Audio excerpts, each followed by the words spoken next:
মানে আমাকে নিয়ে ছবি বানানো শুরু করলো, তখন দেখলাম যে না, অনেকের সাথে কাজ করার স্কোপ বেড়ে গেল। আর সেই সময়টা রিয়েলি সালমান এমন একটা পজিশনে ছিল যে অনেকেরই ধরা ছোঁয়ার বাইরে ছিল।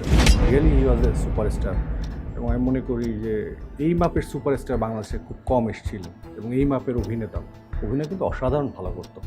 তো সেই সময়টা টিকে থাকা আসলে অনেক টাফ ছিল, আমি মনে করি যে অনেক টাফ ছিল, এবং নিজেকে প্রতিনিয়ত নতুন কিছু দেওয়ার জন্য চেষ্টা থাকতো, নাহলে তো টিকে থাকা যাবে না মার্কেটে। সেই চেষ্টাটা হয়তো থাকাতে এতদিন রান করতে পেরেছি।